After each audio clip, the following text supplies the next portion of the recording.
Olá, sou Clarice Casale, proctologista. Esse é o meu canal Proctologia para você.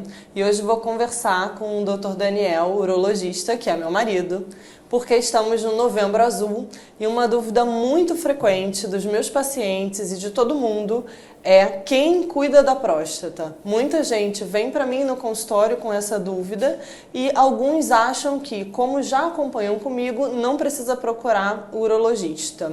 Então, se você tem dúvida sobre esse assunto, ou se conhece alguém que já se perguntou sobre isso, assiste esse vídeo até o final que a gente vai desvendar todas essas questões acerca desse tema. E aí, Daniel, me conta um pouquinho qual é a diferença do exame de toque do urologista para o meu exame proctológico? O que você faz de diferente e por que o meu toque retal não serve para avaliar a próstata? Bom, primeiro eu queria agradecer o convite. Não, na verdade, primeiro eu queria agradecer que você aceitou meu pedido de casamento. E depois eu queria agradecer o convite, porque esse tema, na verdade, é muito engraçado, né?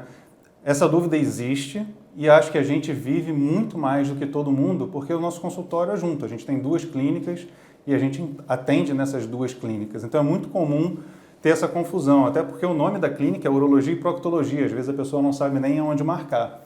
Então é super legal a gente ter a oportunidade de falar sobre esse assunto. Da mesma maneira, Clarice, que o paciente vai em você achando que está cuidando da próstata, eles vão em mim achando que eu vou tratar hemorroida, por exemplo. Né? A gente tem o exame do toque retal, que é muito falado, ainda mais agora no Novembro Azul. O toque retal para a próstata, então isso fica na cabeça da pessoa de que quem faz o exame do reto é o urologista. Especificamente sobre o câncer de próstata, a análise da próstata, você me perguntou da diferença do toque. Eu vou falar o que eu vejo e depois eu vou te dar a oportunidade de falar o que você vê. Quando eu faço o exame do toque da próstata, eu não estou procurando problemas ao redor do ânus, né, doenças perianais, eu não estou procurando fístulas, eu estou usando esse trajeto, que é um trajeto natural, para acessar um órgão que está escondido lá dentro da pelve. Então a próstata ela é colada com o intestino. Quando a gente faz o toque, eu consigo orientar o meu dedo em direção ao umbigo da pessoa que convive com próstata e consigo palpar boa parte do órgão. Então, quando eu faço o exame do toque, eu estou procurando avaliar o tamanho da próstata, ver se a próstata está doendo ou não está doendo, se ela é irregular, lisinha, ou se está com alguma alteração de contorno, se tem algum nódulo, alguma região mais endurecida. E uma análise um pouquinho mais avançada, a próstata tem sulcos. Esses sulcos são importantes para a gente avaliar a mobilidade dela. Então, não é um exame feito só para rastreamento do câncer de próstata. Quando a gente vai fazer uma cirurgia de próstata, essa análise dos sulcos e da mobilidade da próstata é super importante para avaliar a viabilidade, inclusive, da cirurgia. Mas como é que é o seu toque? O que você procura? Eu explico exatamente isso para os pacientes, que o meu toque começa com a análise, na verdade o meu exame começa antes do toque, né? Ectoscopia, quando eu vou olhar o ânus, e aí nesse momento eu já percebo algumas doenças que podem acometer ali a região perianal, do lado de fora.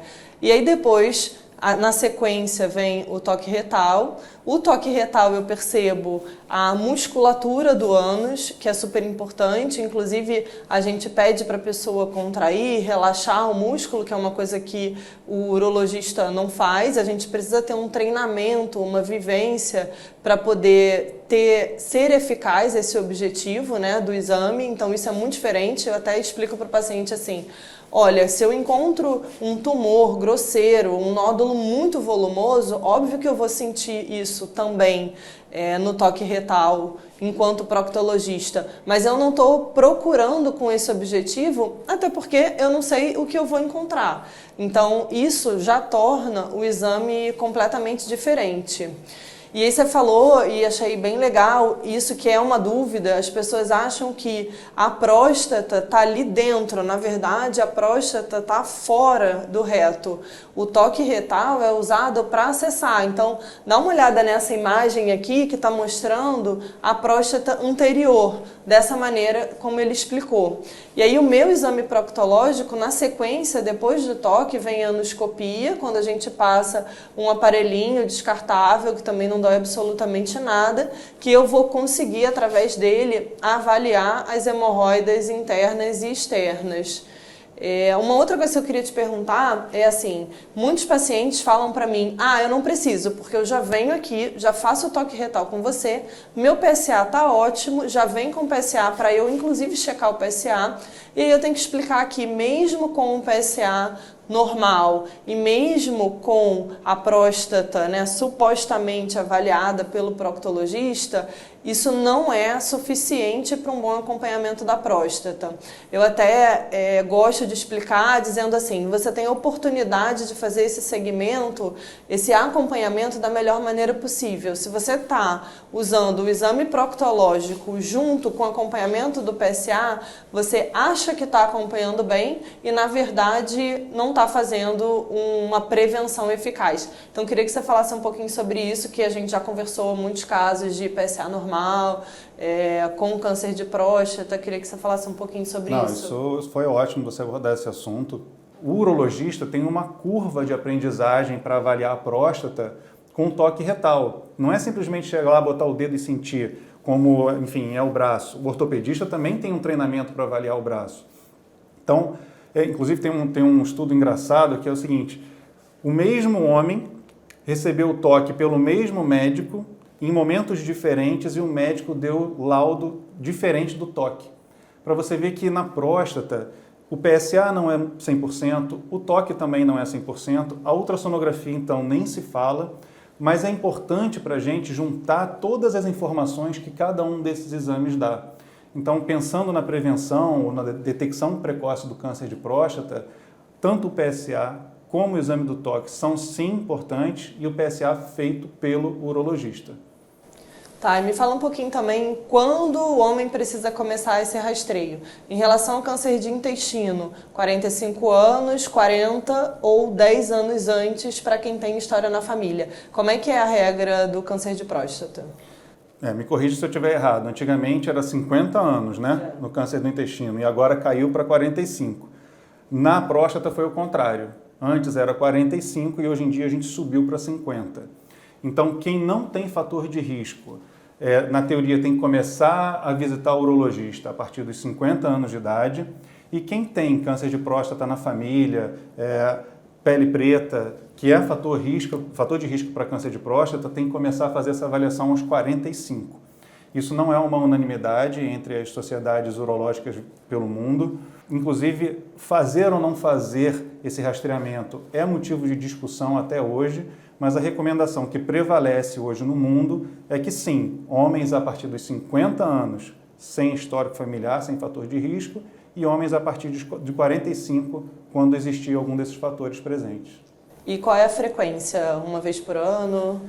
Então, a frequência, ela não pode ser uma regra absoluta.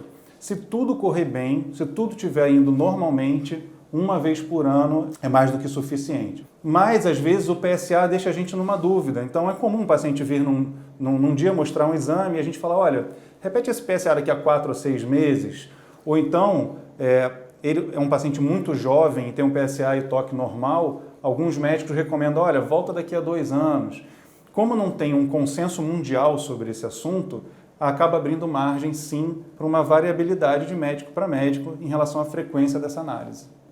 Tá, e agora a última pergunta, que também é uma polêmica na proctologia, é até quando colher o PSA? Eu sei que essa é uma super polêmica, vou falar um pouquinho na procto. A gente segue rastreando câncer de intestino até 75, 80 anos, conforme a situação clínica do paciente.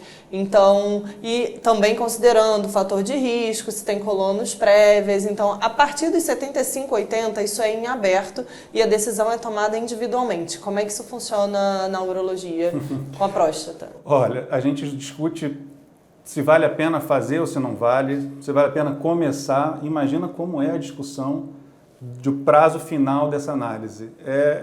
Assim, é muito difícil. Antigamente a gente acreditava que a partir dos 75 anos, como a gente tinha uma expectativa de vida que não ia ultrapassar ali os 15 anos, a gente parava de fazer exame de próstata, tanto o PSA quanto o exame do toque. Só que a expectativa de vida da população foi aumentando e as modalidades de tratamento para o câncer de próstata foram melhorando. Então, hoje em dia, que não era visto antigamente, hoje em dia está muito comum octogenários estarem sendo submetidos à prostatectomia radical. Com a cirurgia robótica, isso abriu essa possibilidade e o paciente se vê curado de uma doença, às vezes, ali aos 82, 83, 84 anos. Isso é bastante comum. Mas eu queria aproveitar aqui a oportunidade de falar um pouco dessa confusão do exame do toque do PSA para uma população específica que geralmente é deixada de lado dessas campanhas de prevenção em massa. A população LGBT, a gente tem que tocar nesse assunto. Mulheres trans, qualquer pessoa que conviva com próstata tem que ter a próstata avaliada. A gente sabe que as mulheres trans, elas são submetidas a um tratamento hormonal que é natural fazer com que tanto a próstata diminua de tamanho como o PSA baixe a níveis, às vezes, de castração. Então, até o valor do qual PSA normal nessa população é difícil de se traçar. Antigamente, a gente falava que esses pacientes eles não precisavam fazer o acompanhamento da próstata, porque era tão raro se desenvolver um câncer nessa população que não se justificava a análise. Só que também era muito raro ter pacientes que foram submetidos à cirurgia de redesignação sexual.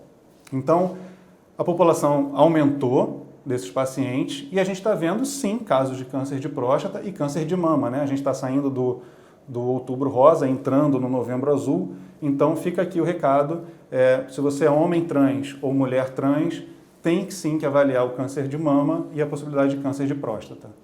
Muito legal você ter trazido esse tema aqui, super interessante. Espero que vocês tenham gostado dessa dobradinha que a gente fez aqui, uroproctologia.